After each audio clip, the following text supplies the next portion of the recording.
Hello and welcome, the Innate Gamer here with my Team of the Week Spotlight video.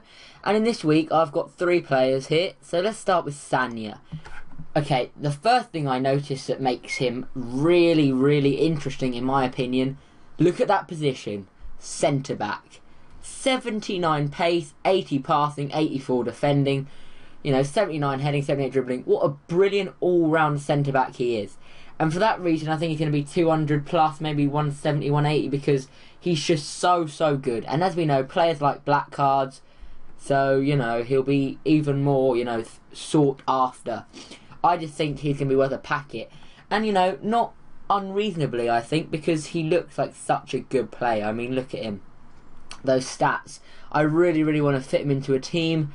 And he could, get, if you want to put him in a hybrid, he fits with Inform Gashelny. You could have the 2 of them. So the French Arsenal connection at 2 centre-backs. And, I'd definitely pick up this guy. He looks like a real tank. So now let's move on to Camagnaro.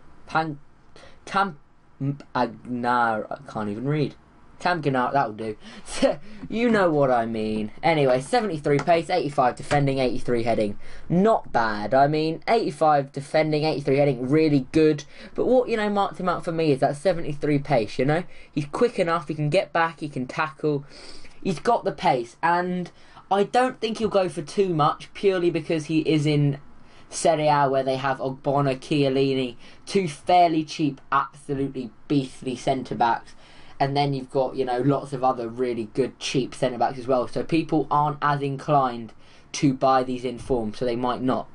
And, that's a good thing for us, to be honest, in my opinion, because look at him. Definitely really worth picking up, I think. And he shouldn't be too expensive. So if you like those black cards, those informs, he won't, take all your money. So now let's move on to the last guy.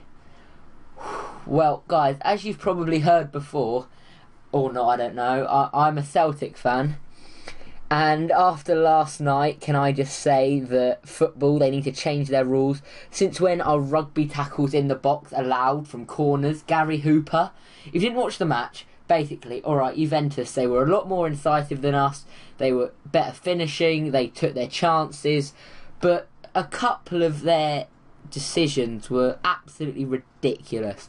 Seriously. Hooper, by Buffon, the goalkeeper, you're perfectly legally allowed to stand next to him. And Lichtsteiner, the left back or right back on Ultimate Team, literally had his hand round his neck, wrestling him to the floor, pushing him out the way, arms up. Honestly, could have been 2 or 3 penalties just for that. And, as a Celtic fan, I'm not saying we deserve to win. We were on it all game. Had plenty of chances.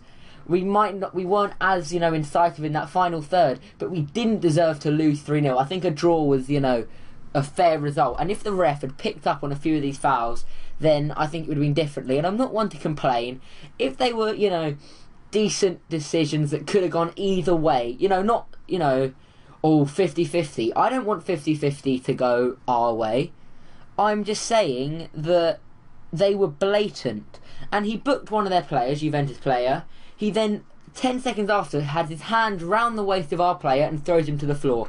The ref looked right at him and just waves play on. And, somebody has to change something about this. That has to be banned, In Italy, on the continent, they might get away with it. But just because that happens, it doesn't mean it should be allowed in Europe.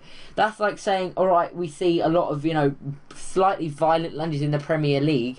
Doesn't mean in Europe that can be normal, you know what I mean? You've got to maybe be a bit lower and less aggressive because times change. It's a different style. There has to be a middle ground. And okay, a bit of shirt pulling, a bit of tugging, that's alright. But not every single corner, not round his neck, round his shirt, throwing him to the floor. You cannot do that. So, rant over. Now, back to Vidal. To be fair, I'm not annoyed at him. He had a decent game, probably. So, look at those stats. 81 pace, 84 passing, 84 dribbling, 84 defending, 73 heading. He looks to be an absolute animal. He is going to be worth everything. Every little penny you pay for him. So, just go out and pick him up, guys. He is so good. And I may have said this already, I'm not sure. But leave your opinions on last night's Celtic match. the PSG match, Real Madrid Man U today. Unfortunately, I don't think I'm going to be able to watch it because I've got French for tomorrow, so I've got to be doing that. Unfortunately, you know, je m'appelle the Annette Gamer. There we go, beautiful French learnt. Anyway, I hope you've enjoyed this episode. Leave any feedback you have in the comments. Subscribe if you want to see more trading. I do this series every week. And I will see you all next time.